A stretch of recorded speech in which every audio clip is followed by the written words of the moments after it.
My wife signed her name on that hospital form with a smile, so calm, it almost looked holy. And that was the moment I knew she believed the lie had already won. The room smelled like antiseptic, warm blankets, and the burnt coffee someone had left cooling on the windowsill. Outside the glass, a gray Tennessee morning pressed against the hospital like wet paper. Inside, everyone was watching me. My mother stood near the wall with her purse held tight in both hands, her face pale beneath the fluorescent lights. Emily's mother sat beside the bed, chin lifted, eyes sharp, already prepared to turn my hesitation into a crime. And Emily, my wife of 8 years, lay propped against the pillows with our newborn sleeping in the clear plastic bassinet beside her. She looked exhausted, beautiful, and perfectly rehearsed. The nurse placed the clipboard on the rolling tray and explained it in that soft hospital voice people use when life is changing faster than anyone can process. Birth certificate information, parental acknowledgement, a few signatures, nothing dramatic, nothing that should have made the air leave my lungs. Emily reached for the pen first. Her hand moved without a tremble. She signed where she was told, slow and elegant, the way she signed birthday cards, mortgage papers, Christmas gift tags, and every other little document that had made our life look solid from the outside. Then she turned the clipboard toward me. The pen rolled once and stopped near my hand. She smiled. Not nervous, not hopeful, certain. That smile hit me harder than a shout ever could have, because I had seen it before. I had seen it when she convinced my mother everything was fine. I had seen it when she told me the late-night messages were just work. I had seen it when she said the dates did not matter because doctors estimate these things all the time.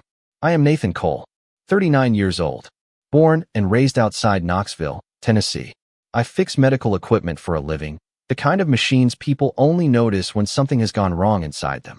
MRI coils, imaging tables, monitors that beep through the worst hours of someone's life. I have spent 15 years learning that a small error on a screen can mean a much bigger failure beneath the surface. Marriage, I used to think, was different. I thought love could absorb noise. I thought patience could smooth out the vibration before the whole thing shook apart. So when Emily said she was pregnant, I wanted to believe it was grace. I wanted to believe all those years of waiting had finally turned into a miracle. But miracles do not usually come with dates that do not fit, explanations that change, and a hospital record with another man's name written where mine should have been. I looked down at the blank line waiting for my signature. Emily's mother said, "Nathan, don't embarrass her today." My mother didn't speak. The baby shifted in the bassinet, making a tiny sound that nearly broke me. I picked up the pen. Emily's smile widened just a little. Then I set the pen back down. "Not yet," I said. The room went still. Emily blinked once, and for the first time that morning, her smile disappeared. I did not explain myself right away. That was the old version of me, the man who believed every misunderstanding could be repaired if he just spoke carefully enough. The new version of me stood in that hospital room with one hand on the rolling tray and the other curled loosely at my side, listening to the silence spread from face to face. Emily stared at me like I had forgotten my line in a play we had rehearsed for months. Her mother, Linda, straightened in the chair so fast the vinyl squeaked beneath her. "What do you mean? Not yet?" she asked, and there it was, the first crack in the polite little world they had built around me. I looked at the baby instead of answering. She was wrapped in a pink and white blanket, her tiny face turned toward the window, unaware that the adults in the room had turned her first morning on Earth into paperwork and pressure. That was what kept my voice calm. Not weakness, not fear. Her. No child deserves to have the first story told about her be a lie. My mother, Margaret, took one slow step closer, her eyes moving from me to Emily, then down to the clipboard. She had raised me in a small brick house off Clinton Highway, where your word meant something. And signatures were not decorations. When I was a kid, she used to say, "Nathan, never put your name on anything your conscience cannot carry." I used to think she meant loans, contracts, used trucks bought from men who smiled too much. I never thought the lesson would find me under fluorescent lights beside a hospital bed. Emily's voice came softer than her mother's, and somehow that made it worse. "Nathan, please. This is not the time." That sentence almost made me laugh, not because it was funny, but because timing had been the ghost in our house for 9 months. The timing of my Denver assignment, the timing of her first appointment, the timing of the texts she said were from work, The timing of every answer that arrived half a second too late. I had built my life around details. A loose cable, a wrong reading, a monitor that displayed 98 when the patient told a different story. Machines do not always scream when they fail. Sometimes they whisper. My marriage had been whispering for a long time. Before all of this, Emily and I had looked ordinary in the way people trust. 2 cars in the driveway, a porch light that came on at dusk, grocery runs on Saturdays, church with my mother when Emily felt like going. We were not rich, but we were steady. I paid the mortgage from my job servicing medical imaging systems across eastern Tennessee. Emily worked administration at a private women's clinic near downtown Knoxville, the kind of place with soft chairs, lemon water in the lobby, and framed degrees on every wall. She was good there. Too good, maybe. She knew how to make nervous people feel handled. She knew how to turn tension into a smile. For years, I thought that was kindness. Then I learned kindness and control can wear the same perfume. The nurse shifted uncomfortably by the door, holding another folder against her chest. She had probably seen arguments over names, insurance, custody, grandparents, all the messy little storms that gather around a birth. But even she seemed to feel that this was different. Linda stood now, her bracelets clicking together as she pointed at the form. You are her husband, she said. You sign. I looked at her then. At Emily. My voice came out quiet enough that everyone had to listen. I am her husband, I said. That is why I am not signing a lie. Emily's face changed then. Not fully, just around the eyes. The practiced softness tightened, and for 1 second I saw the fear she had been hiding under all that certainty. It should have satisfied me. It did not. It only made the room colder. Because fear meant she knew there was something to find. For a long second after I said it, nobody moved. The air conditioner hummed above us. A monitor beeped somewhere beyond the wall. Down the hall, a cart rattled past, ordinary hospital noise carrying on while my marriage stood in the middle of the room with its hands up. Emily looked at the nurse first, then at her mother, then finally at me. That order told me more than any confession could have. She was searching for backup before she searched for truth. Nathan, she said, careful and low. You are tired. We both are. This has been an emotional morning. I almost admired how quickly she found the script. Turn the facts into feelings. Turn the question into stress. Make the man holding the pen look unstable for refusing to sign his name.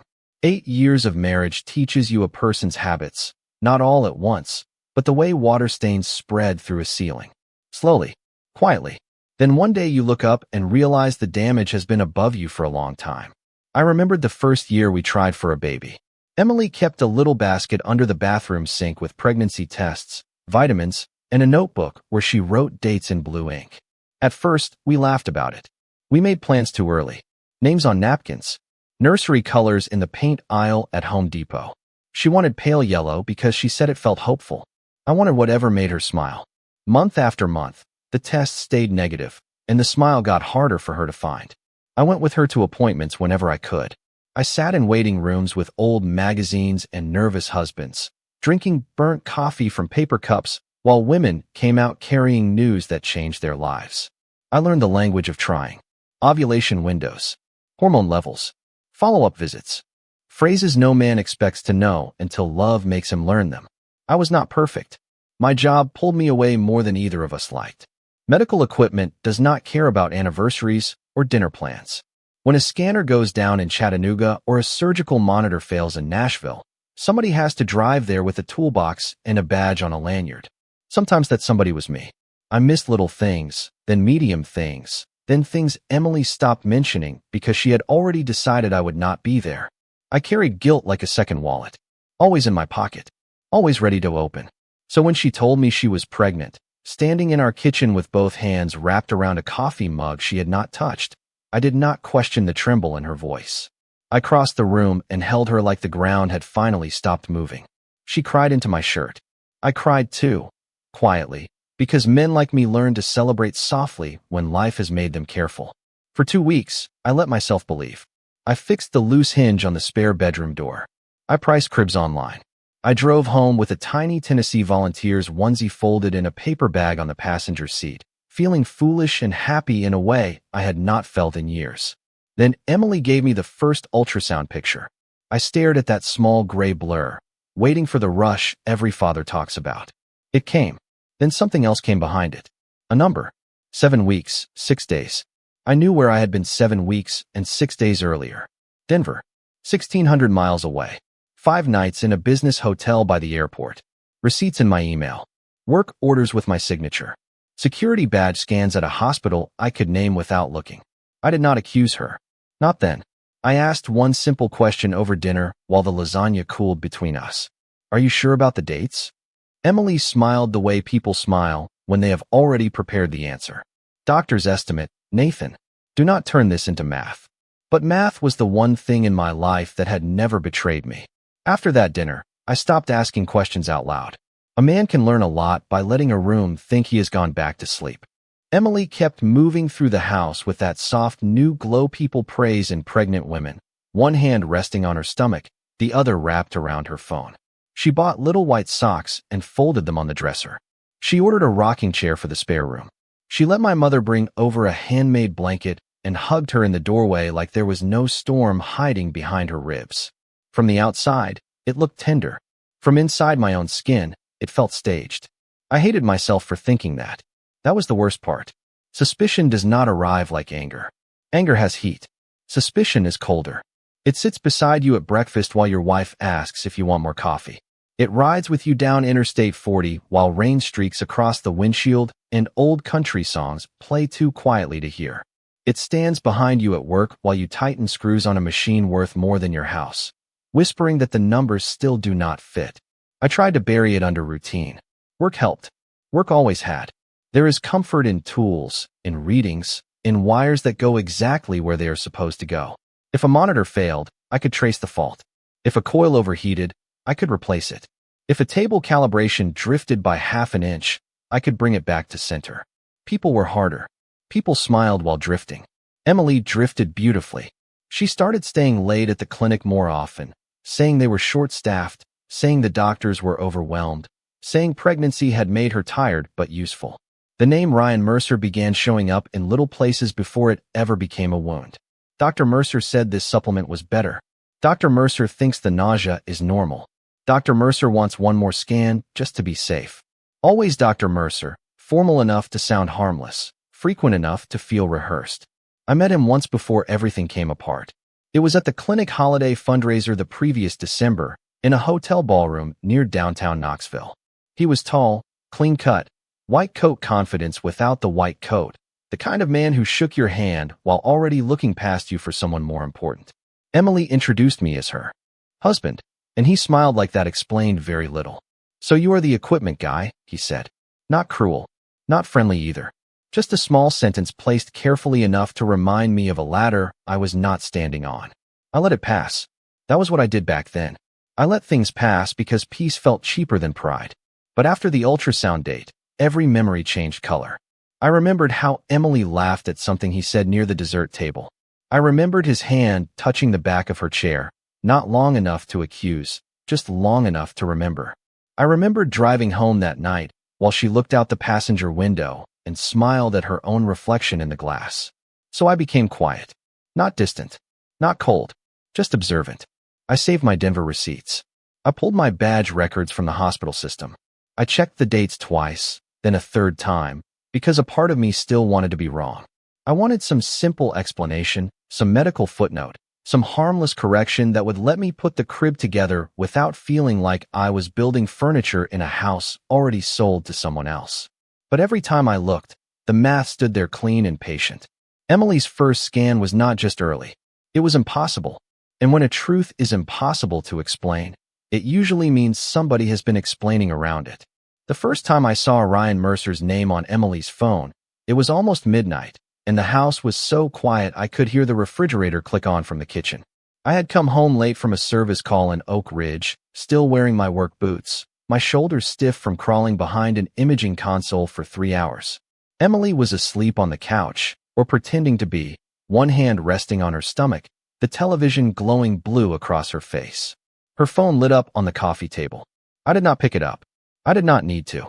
The message preview sat there bright enough to read from where I stood.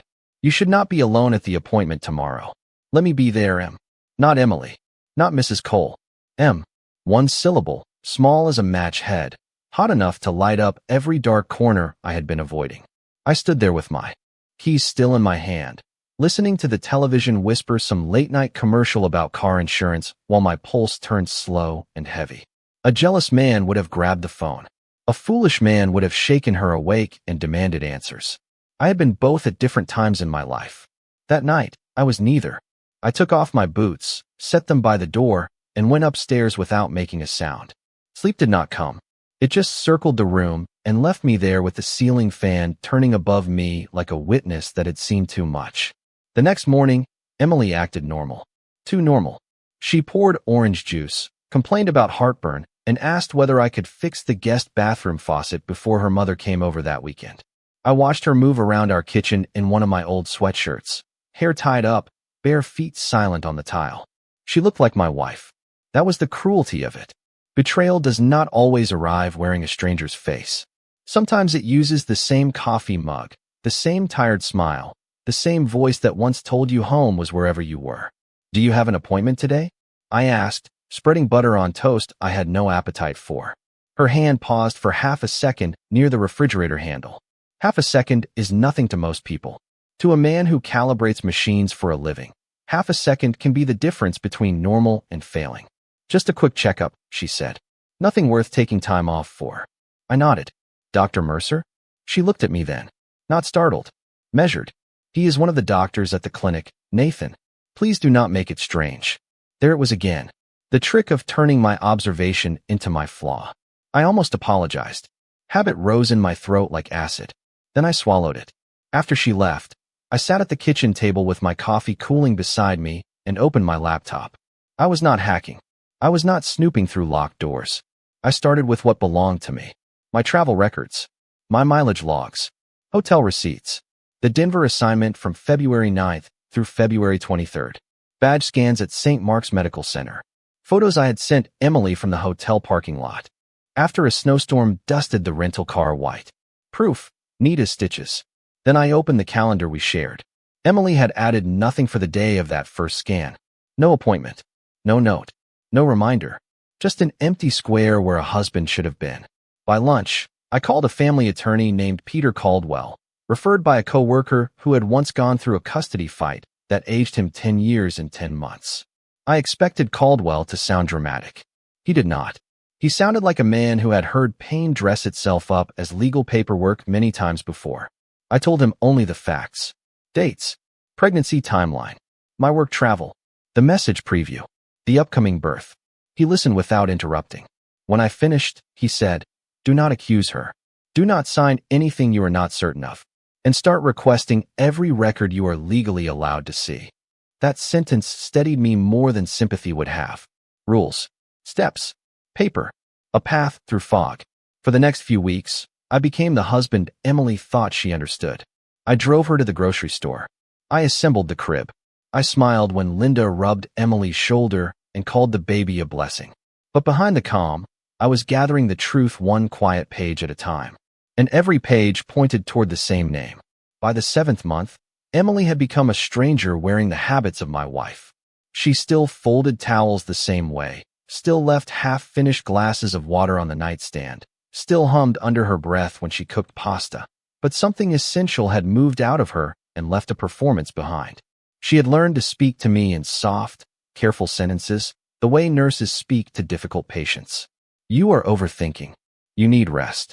The baby can feel stress. Every phrase sounded reasonable until I noticed how each one led to the same place. Stop asking, stop looking, sign when the time comes. Linda came over more often, carrying casseroles and opinions in equal portions.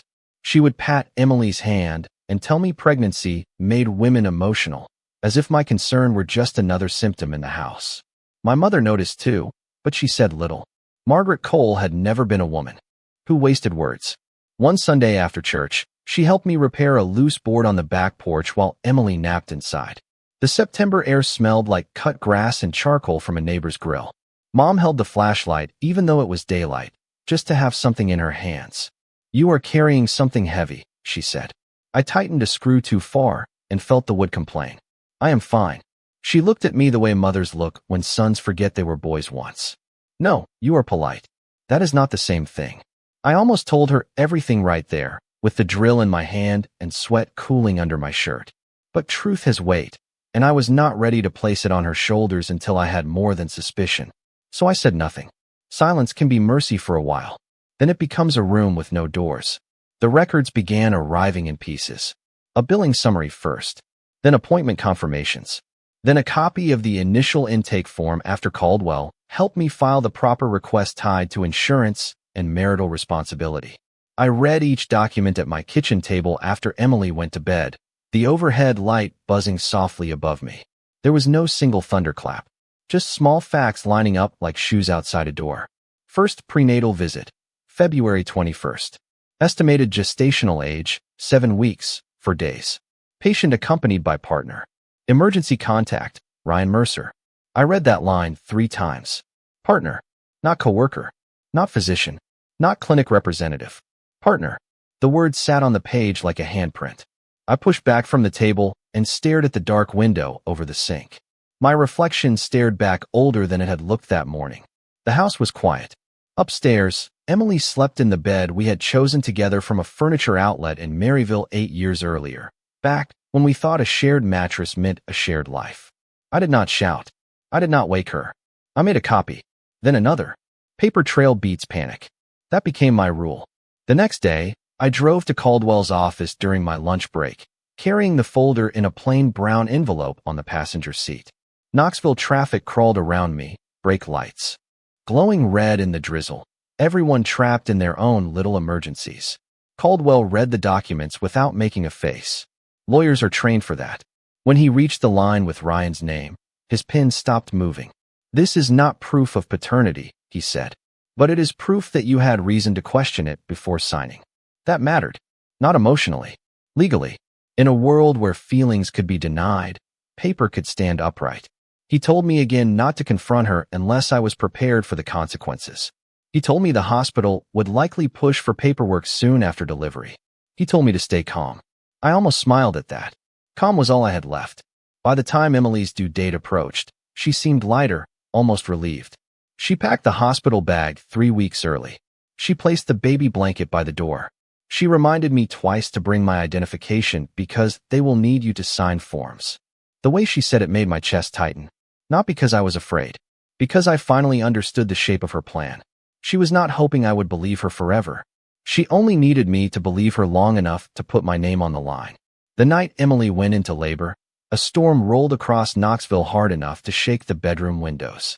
Rain tapped against the glass in uneven bursts, and the porch light flickered like it was trying to warn me. Emily stood at the foot of the bed with one hand on her stomach and the other gripping the hospital bag she had packed weeks before. For 1 second, all the doubt, all the paper, all the cold math stepped back, and I saw only a scared woman about to give birth. I drove carefully, both hands on the wheel, windshield wipers fighting sheets of rain on Interstate 40. Emily breathed through each contraction, eyes closed, face turned toward the passenger window. I asked if she needed anything. She shook her head. No anger, no explanation, just the sound of rain, tires, and a silence that had been sitting between us for months. At the hospital, everything moved fast in that strange, organized way hospitals have, where urgency wears comfortable shoes and speaks in calm voices. A nurse checked Emily in. Another wrapped a band around her wrist. Someone asked me to confirm our address, insurance, emergency contact. I answered each question evenly, feeling the folder inside my jacket press against my ribs. The brown envelope was not thick, but it felt heavier than a toolbox. Linda arrived first, breathless and dramatic, her hair damp from the parking lot, carrying a pink gift bag with tissue paper sticking out like celebration had been forced into the room. She hugged Emily, kissed her forehead, and looked at me with a warning already loaded behind her eyes. My mother came 20 minutes later in a dark raincoat, quieter than the weather, her Bible tucked under one arm though she never opened it. She took my hand once in the hallway and squeezed it. "Steady," she said. One word. That was all I needed. Hours blurred. Hospital coffee went cold. Nurses came and went. Emily cried, breathed, prayed under her breath, and I stayed beside her because whatever had happened between us, I was not a man who walked away from a woman in pain. I held the cup with the straw. I adjusted the blanket. I answered when staff asked basic questions. My heart was not soft toward the lie, but it was not cruel toward the moment. That difference mattered to me. Near sunrise, the baby arrived, small and pink and furious at the brightness of the world. For a breath, the room changed. Even Linda stopped performing. My mother covered her mouth, eyes shining. Emily looked down at the baby and wept in a way that seemed real enough to hurt me. I stood there with my hands at my sides, watching this tiny life stretch her fingers beneath the blanket, and felt something split cleanly inside me. Not rage, not forgiveness, something harder to name. A child had entered the room, innocent of every adult failure surrounding her. That was when I knew I had to be even more careful, not less. They moved us later to the recovery room, where the lights were softer and the world pretended it had reset. Emily dozed. Linda texted relatives. My mother sat near the window, looking tired and worried. I stepped into the hallway and called Peter Caldwell. He answered on the second ring. I told him the baby had been born. He asked one question. Have you signed anything? I looked through the glass at Emily, sleeping beside the bassinet. No, I said. Not yet. His voice stayed even. Good. Remember what we discussed. You can be kind without being careless. When I returned to the room, the nurse came in with a clipboard and a warm smile. Emily opened her eyes before the nurse spoke, as if she had been waiting for that exact sound. Linda sat up straighter. My mother looked at me. The nurse explained the forms politely. Emily reached for the pen first. Her hand did not shake. She signed, then pushed the clipboard toward me with that soft, certain smile. And for the first time in 9 months, everyone finally saw the line where my patience ended. I looked at the clipboard for one more second, long enough for everyone in that room to think I was hesitating. That was the mistake they made. They thought silence meant weakness because silence had always worked for them. Emily's fingers rested on the blanket near the baby's bassinet, pale and still. Linda leaned forward like a woman waiting for a judge to deliver the verdict she had already written herself. The nurse shifted her weight, her smile fading just enough to show she understood this was no longer ordinary paperwork. I picked up the pen, felt its cheap plastic body between my fingers, and remembered every night I had sat alone at our kitchen table with documents spread under the overhead light. February 21st. 7 weeks, for days. Patient accompanied by partner. Emergency contact, Ryan Mercer.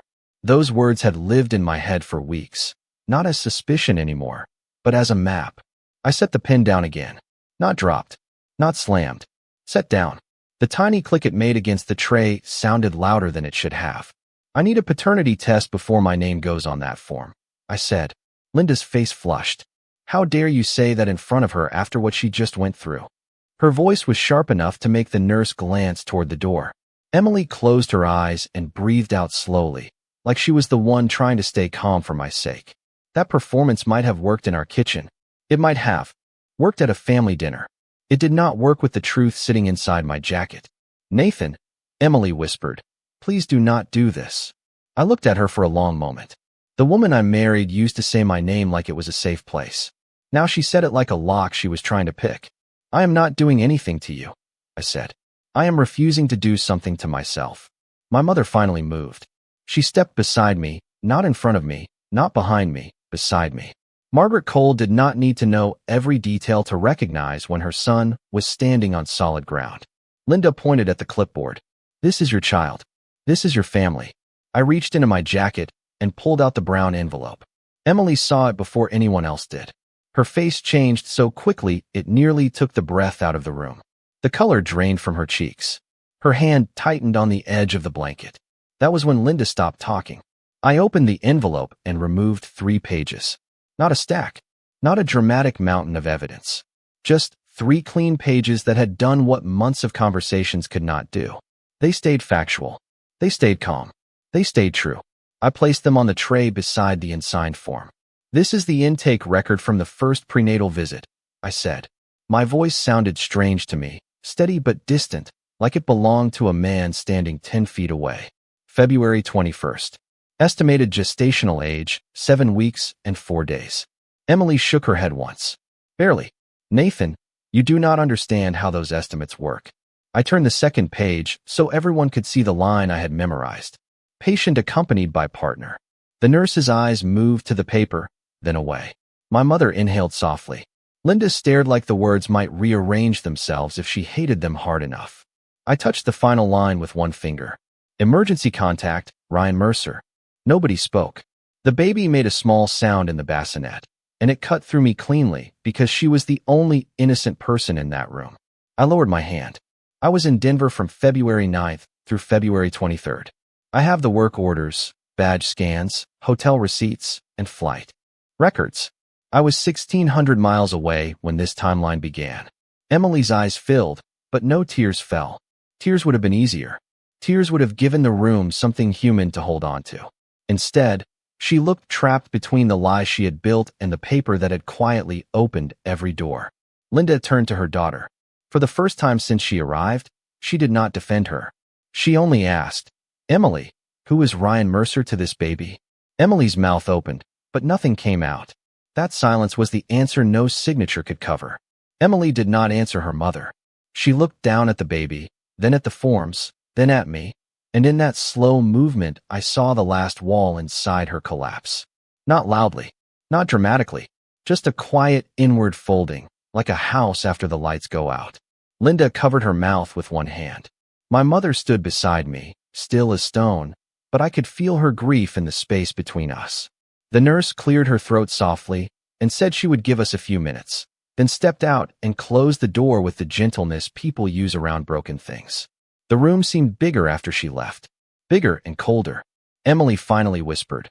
I was scared. 2 words. Small ones. Old ones. Words people use when the truth has cornered them and they need pity to open a window. I wanted to feel angry because anger would have been clean. Anger would have given me something to hold. Instead, all I felt was tired, the kind of tired that settles into your bones when you realize the person you protected had been preparing to let you carry a life built on a lie. Scared of what? I asked. My voice did not rise. Scared of losing me, or scared of losing the plan? Her eyes lifted to mine, wet now, searching for the husband who used to apologize just to make the room warm again. He was not there anymore. Linda sat back down slowly, like her knees had forgotten their job. Emily, she said, softer than I had ever heard her. Tell the truth. Emily pressed her lips together, and for one second I thought she might still try to explain around the facts. Then a shadow passed the window and the door. A man paused in the hallway holding a small bouquet of white flowers.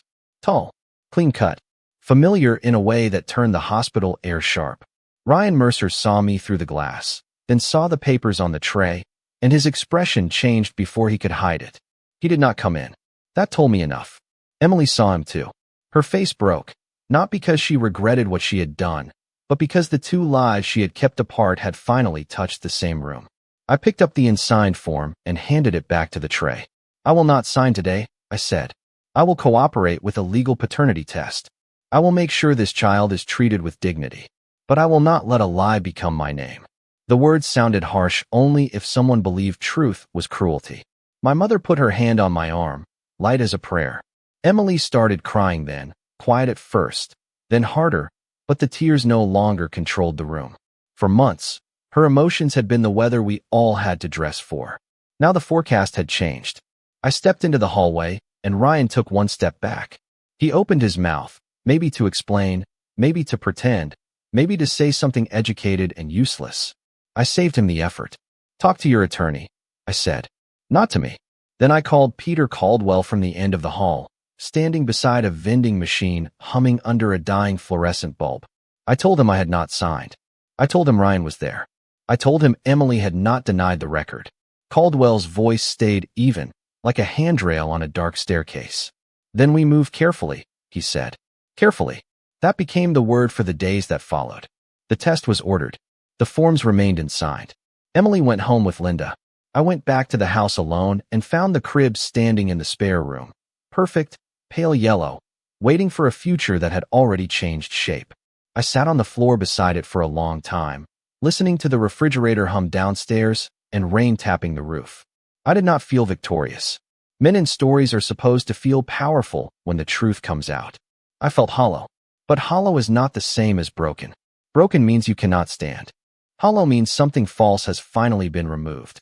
2 weeks later, the result confirmed what the hospital record had already told me. Ryan Mercer was the biological father. My attorney filed the papers. Emily cried in meetings. Linda stopped calling. My mother came over with coffee and sat beside me on the porch without asking me to speak. In time, I sold the crib to a young couple from Maryville who thanked me like I had done them a kindness. Maybe I had.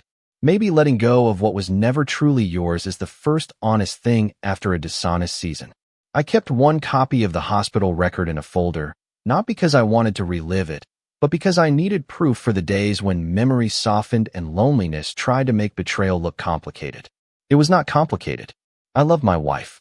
I wanted that child to be mine. I would have given everything for the life I thought we were building. But love does not require a man to sign away the truth. And the morning I walked out of that hospital without putting my name on that line, I did not lose a family. I stopped a lie from becoming one.